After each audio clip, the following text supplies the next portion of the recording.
Well, we have a special guest today for our Share in the Chair. As you see, it is Oprah. And actually, it is an old friend of the, well, a pretty recent friend. She's just old. An old friend of this congregation and in my life.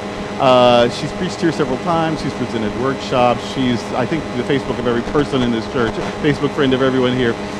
You know her, you love her, and today you're going to hear a story about her that you might not have known before. Would you please welcome the Reverend Cindy Lippert from Phoenix, Arizona.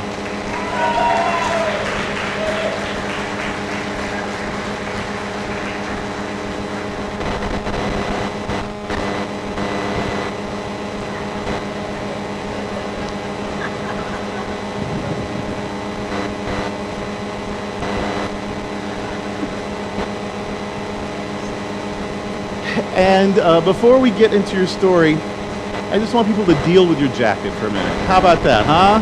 Do you love that? She always wears something special and new just for us. I think she only comes here because it's how she has an excuse to buying stuff all the time. So so in the song we talked about, we have no fear of labels, we have no fear of roles. We're going to hear some stories from the scripture about fear in a little bit. And so you have overcome some fearful circumstances. You overcame a long, protracted period of burnout and depression. You have faced the fears of that come with ministry. You even planted churches, and there's a lot of unknown situations in that. You have kids and grandkids, which is just built-in fear. But there's a particular thing, of course, I want you to talk about. You overcame a very scary health challenge. Would you mind telling us about that? First of all, thanks for the warm welcome. You all make me feel like Cher. What's not to love about that?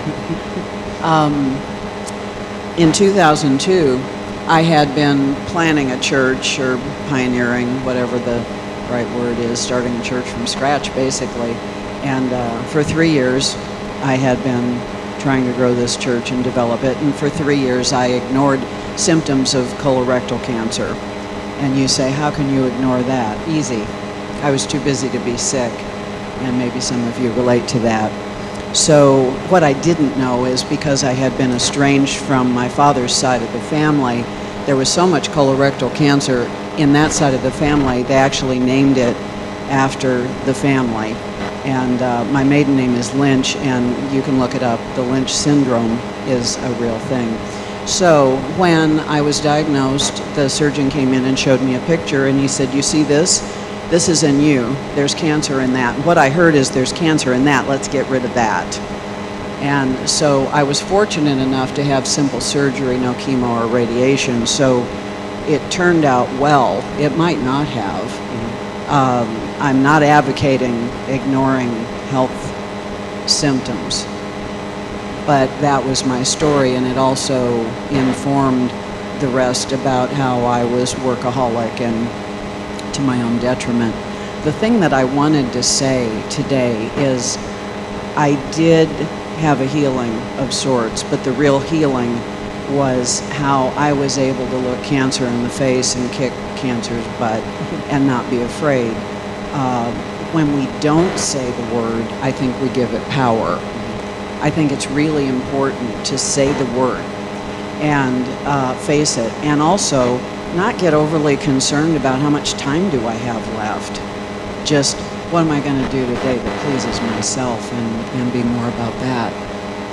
So you said, I love that when he said there's cancer in your colon, you said, oh, there's cancer in that.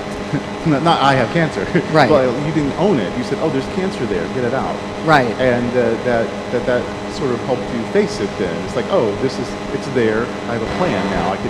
Let's get that out.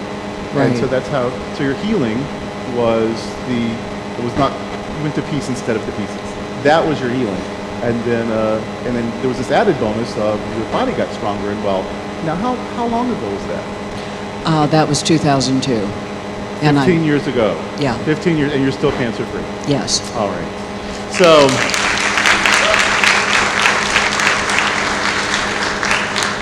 We talk a lot about, face everything and rise. There's not a spot where God is not. And go to pieces instead of to pieces.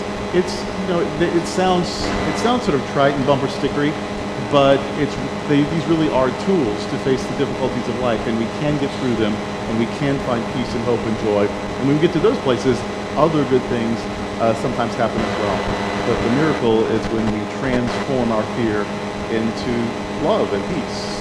And you've done that lots of times, but I think that one time is the most dramatic story. Thank you so much for sharing it with us. Thank you. Thank you.